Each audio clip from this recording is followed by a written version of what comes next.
that was for me adding fuel to the fire. If you tell me I can't do it, then I'm going to try even harder to prove you wrong.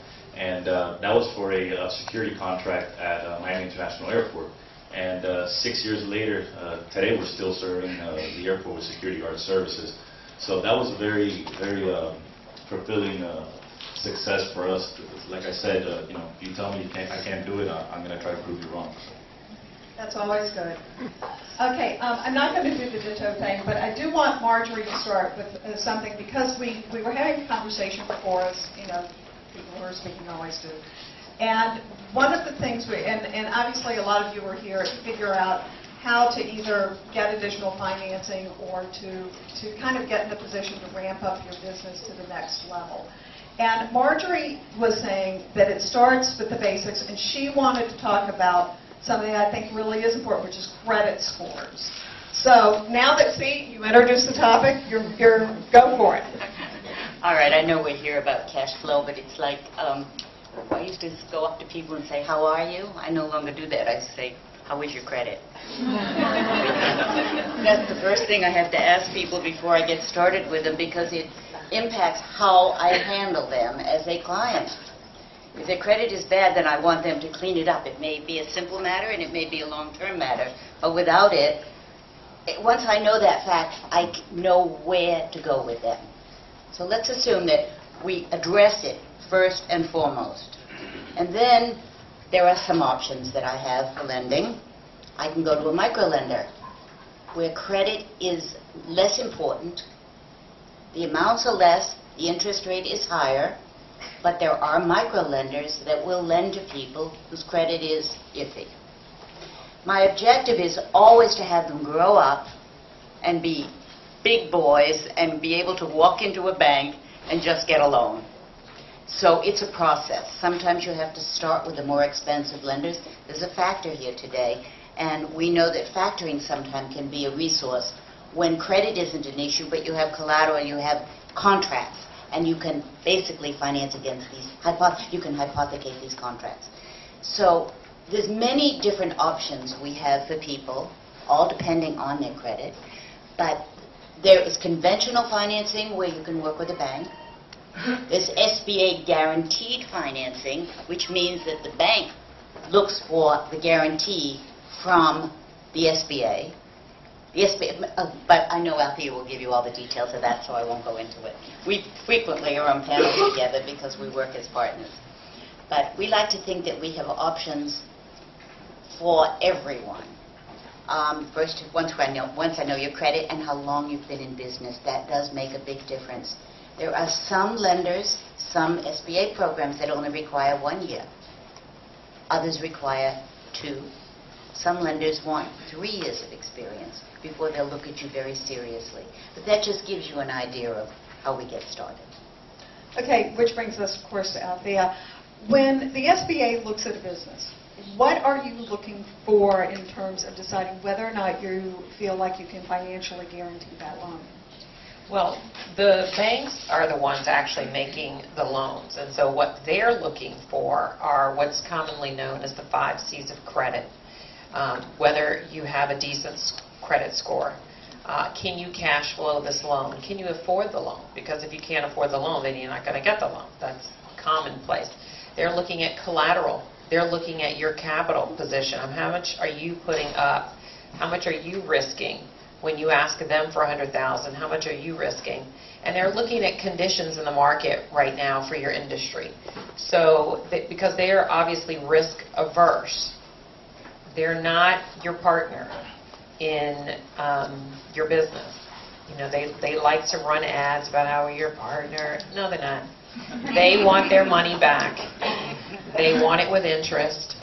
And they're very protective of their money in much the same way that I am very protective about my children. You want to come date one of my daughters? Let me tell you, it's going to be as hard as getting a commercial loan.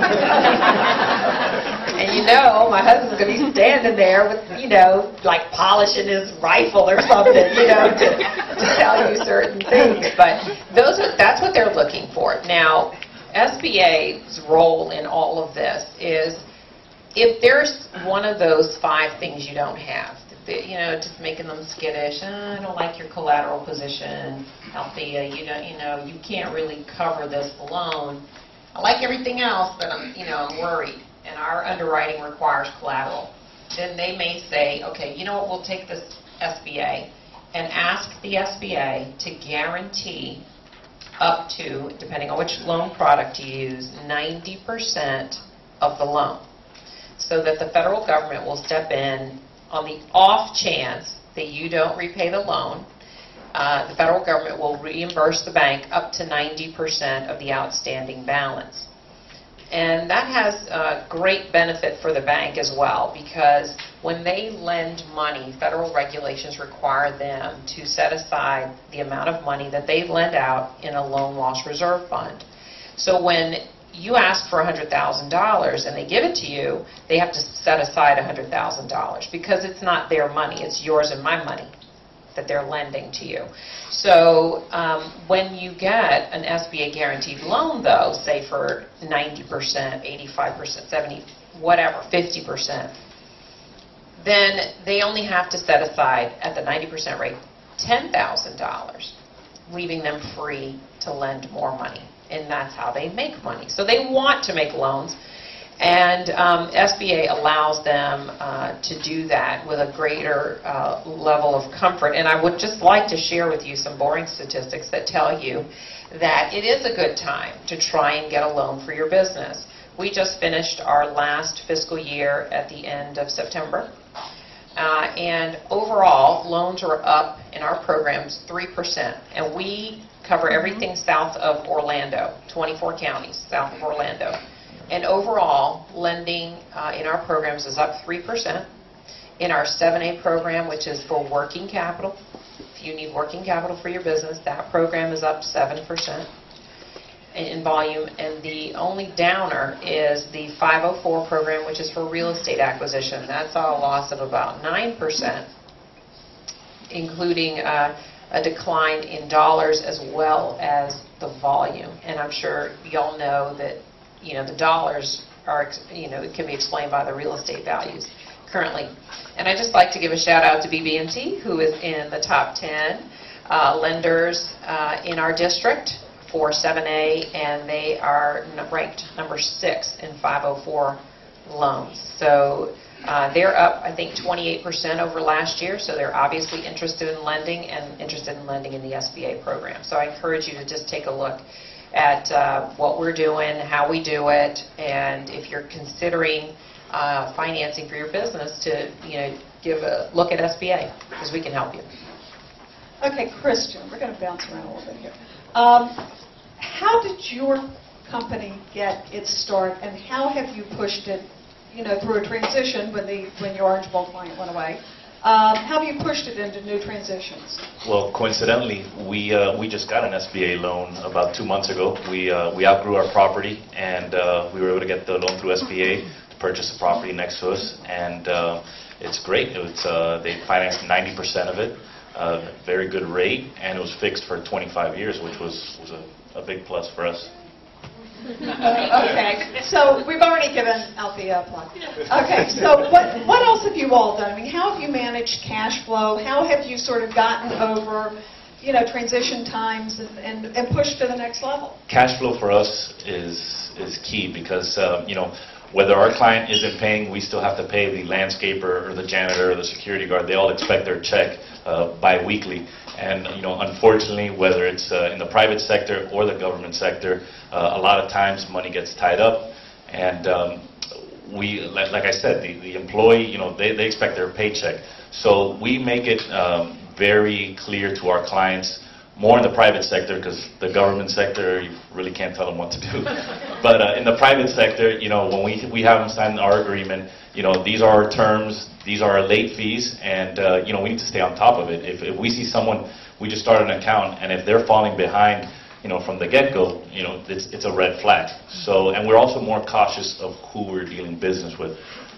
Before I'd be excited just to get any new account. Now, the way things are, especially in the economy, I'll take a step back and say, hold on a second, let me look into them. I just don't give credit to anybody.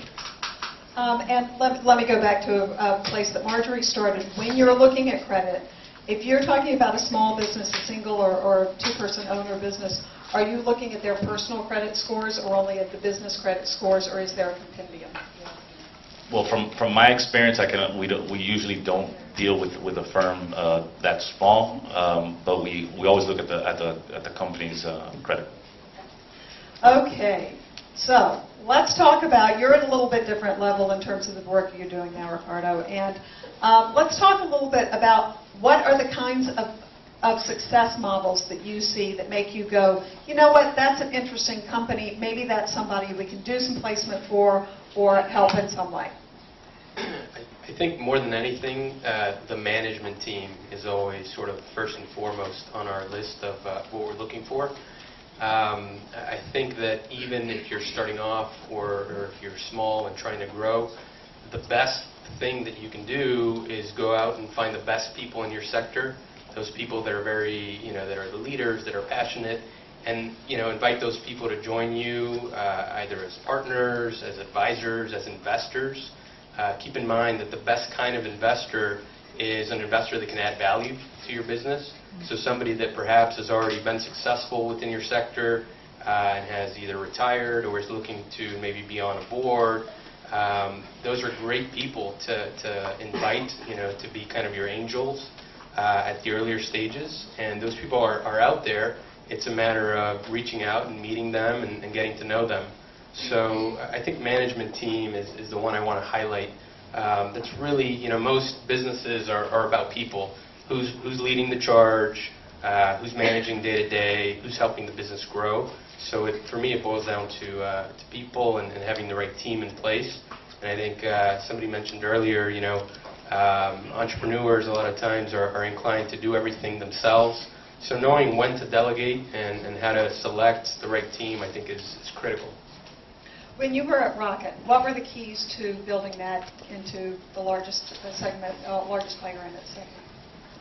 Again, I think it was people. I mean, we sought out the best people in the sector. To give you an idea, we were able to convince 3 different people who had kind of dual degrees, MBAs, and Masters in Education to join our company. And those were people that, the way we looked at it, could be just as successful in the classroom as in the boardroom. Those were the kinds of people that we wanted to join our management team because they could add value sort of across the board. They were passionate about education, and they had good business backgrounds and a good business mind.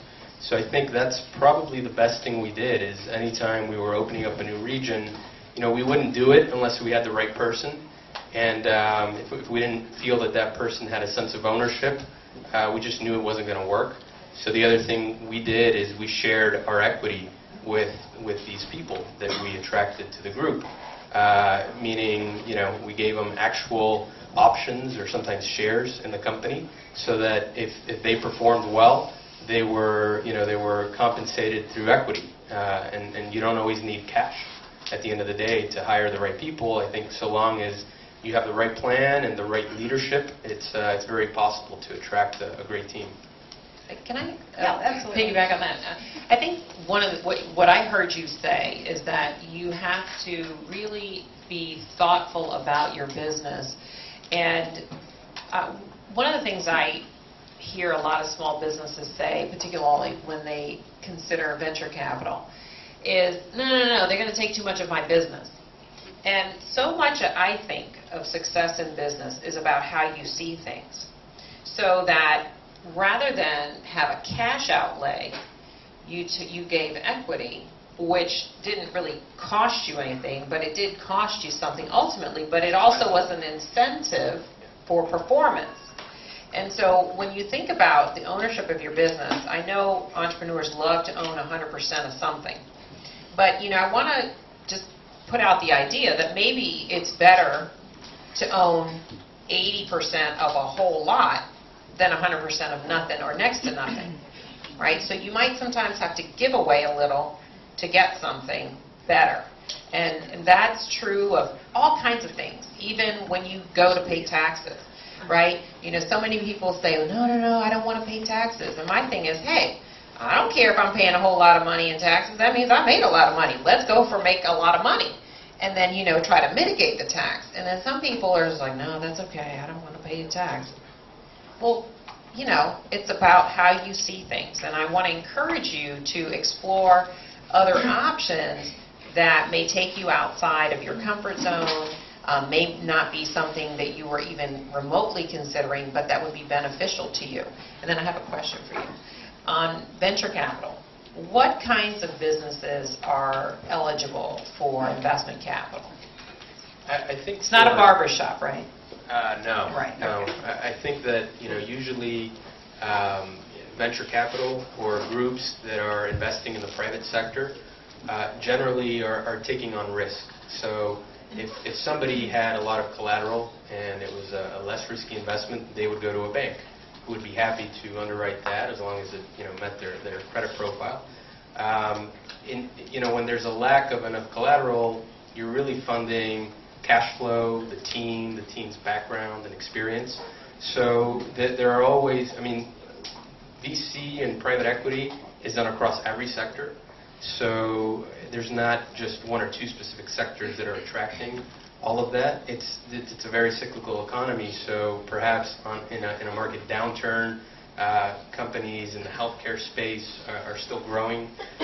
Within education, we do a lot of work within education. There are a lot of new models and new initiatives that are capturing more market share. For example, charter schools are growing a lot despite a downturn in the economy. So there are sectors that are still growing.